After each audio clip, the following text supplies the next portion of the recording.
आइए जानते हैं आज की कुछ प्रमुख अंतर्राष्ट्रीय खबरों को। पहले एक नजर आज की हेडलाइंस पर।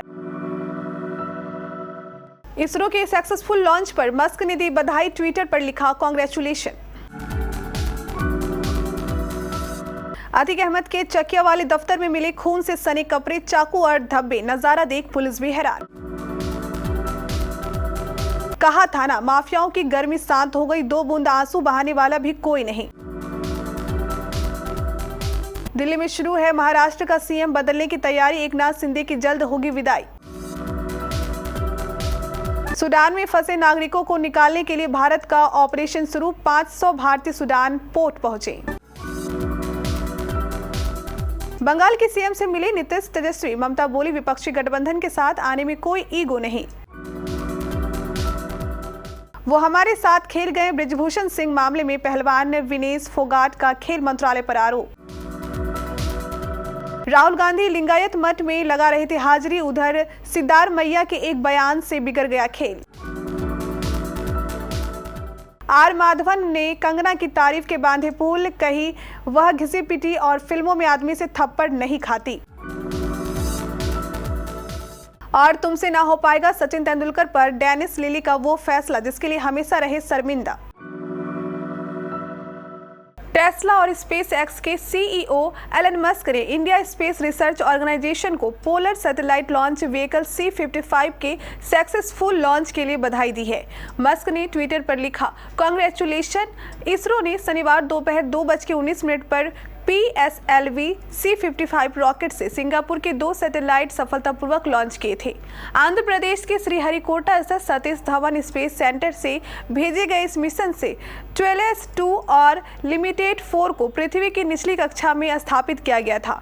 228 टन के PSLV की यह 97वीं फ्लाइट थी। इसरो को दुनिया भर में सैटेलाइट लॉन्च के लिए कॉस्ट इफेक्टिव और रिलायबल ऑप्शन माना जाता है।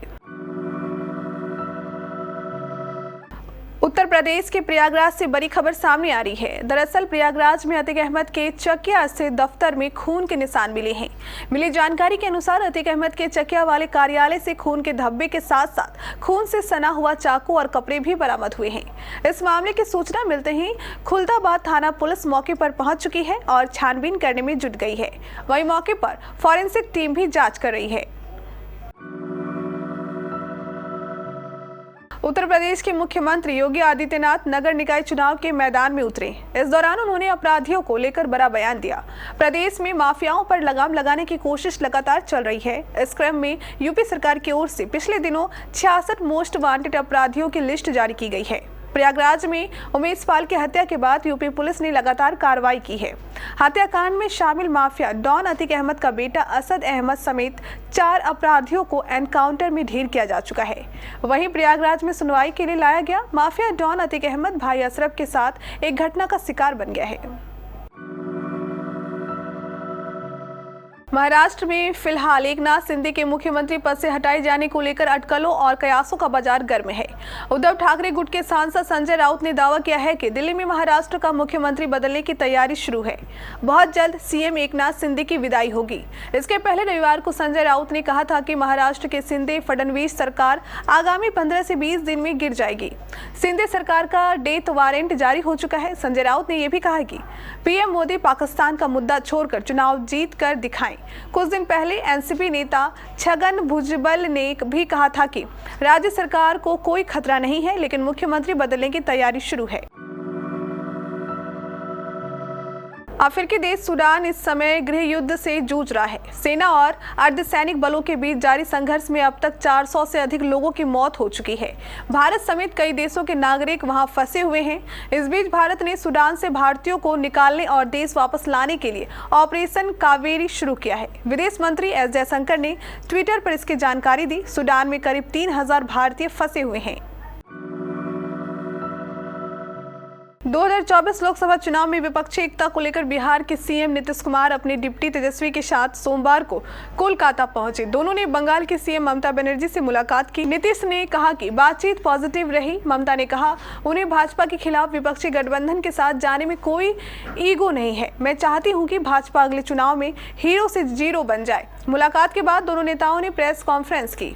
नीतीश ने कहा कि 2024 लोकसभा चुनाव में सभी विपक्षी दलों का एक मंच पर आना बहुत जरूरी है। भारतीय कुश्ती महासंघ और उसके अध्यक्ष बृजभूषण सिंह के खिलाफ पहलवानों का धरना प्रदर्शन जंतर मंतर पर जारी है। दूसरी बार हो रहे विरोध प्रदर्शन में विनेश फोगाट, साक्षी मलिक, बजरंग पूनिया शामिल हैं। इनका कहना है कि जब तक भारतीय कुश्ती महासंघ के खिलाफ जांच समिति की रिपोर्ट नहीं आती तब तक वो अपना धरना जारी रखेंगे।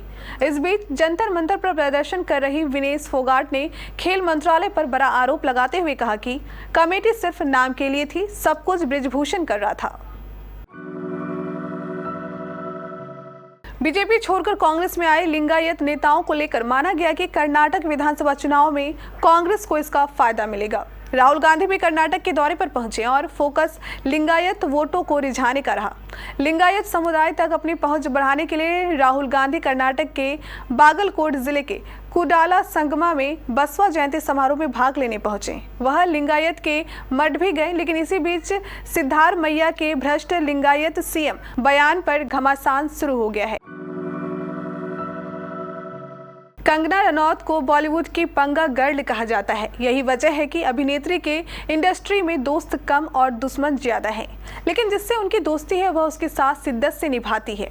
कंगना और आर माधवन की दोस्ती बेमिसाल है। कंगना और आर माधवन ने एक साथ 2 फिल्मों में काम किया है। दोनों में फैंस को उनकी जोड़ी खूब पसंद आई है। अब हाल ही में आर माधवन ने कंगना रनौत की जमकर तारीफ की है। सचिन तेंदुलकर को क्रिकेट की दुनिया में little master, master blaster, God of cricket सहित तमाम नामों से जाना जाता है। वह बल्लेबाज के तौर पर क्रिकेट में आज भी उस शिखर पर हैं जिसकी कल्पना शायद ही कोई कर सकता है। दुनिया भर के तमाम रिकॉर्ड उनके नाम है। दुनिया इस छोटे कद के बड़े स्टार की आज भी दीवानी है। जब भी मैदान पर पहुंचते हैं तो सचिन सचिन की गूंज सुनाई पड़ती है।